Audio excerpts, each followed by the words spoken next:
The Honorable Member for Isiolo, Honorable Mumina Bonaya, had requested a statement, and the report is as follows.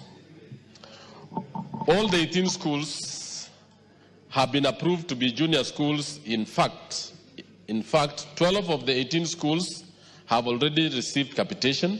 The registration of NEMIS and provision of bank details. The table below provides details regarding each of the schools. Honorable Mumina was asking the status of registering schools into junior schools. And the schools are as follows. Yagasadi in Isiolo, the NEMIS code is AQYG. All that received capitation in second term.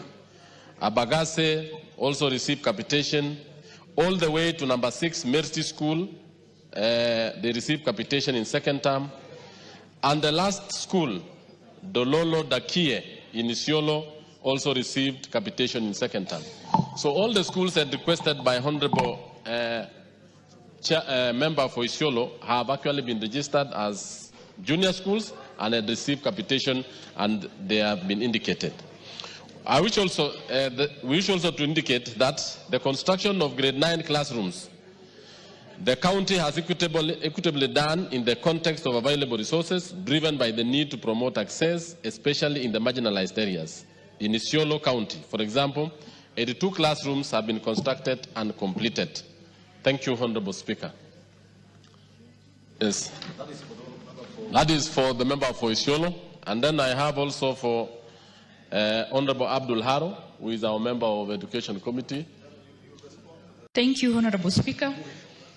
Honorable Speaker, I would like to thank the committee chair for the response they brought to the floor of the House on registration of junior secondary schools in my county.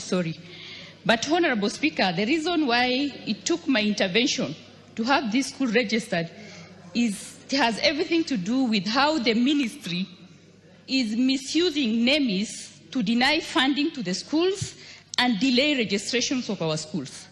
In my county, I have so many schools where, while the schools register students on NEMIS, on this end, their details are removed. And the funding that they send to those schools are less than what is required and the number of students that they are keeping in those schools. Similarly, they are using NEMIS to deliberately delay registrations of schools because they don't want to send resources to these schools.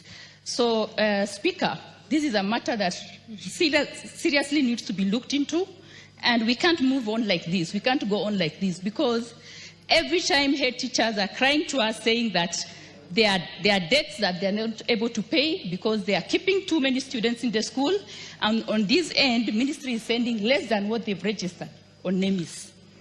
Wait, the Honorable Chair. Mr. Speaker, I agree with the Honorable Member.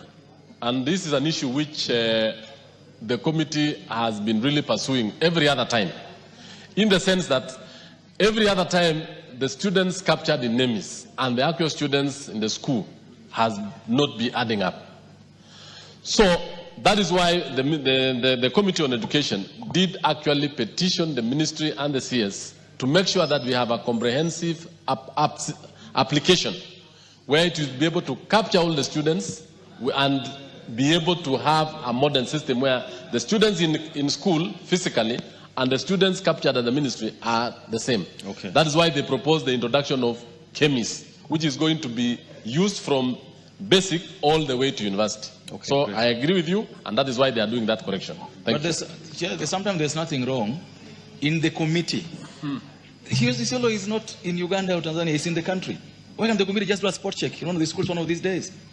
If members of parliament are saying in their schools the numbers are 800, but the others are saying are 400, the committee can just do a spot check in 3-4 schools and give us a report. Why do you want to depend on the report of the ministry? Just do a spot check. Mr. Speaker, I just want to say this. Our committee has really been having spot-on checks across national polytechnics, across universities, and we are actually on top of it. Even the other day, we are proposing to visit schools to find out the relationship between the actual students in classroom and the students captured on NEMIS, and even the SECPI projects. In fact, in this research, we are supposed to move around all the schools on that particular matter. You're waiting for that report. Correct. The member for Isiolo. Just hold your horses. Thank you.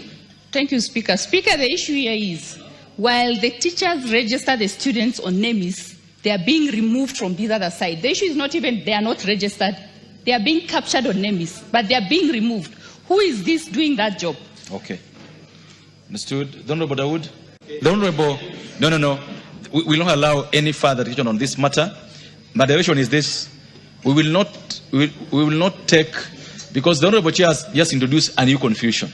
Yes. That there's NEMIS, now there's chemis, we don't know. So the direction, order.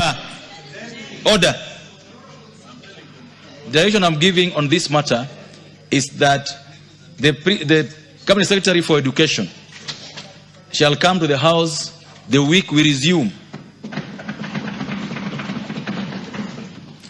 Most particularly, the Wednesday of the week we resume after recess. With a specific role, nothing else, to explain to the House on the system for registration of students in our schools. No other subject. So that we get to know. We don't want to hear it from a fellow member of parliament. We want to hear, is NEMIS still there or is not there? And what is chemis? So that we members leave the House knowing the system that we're using to register students in our schools. So that we don't have so many questions coming out on this. And it's so ordered.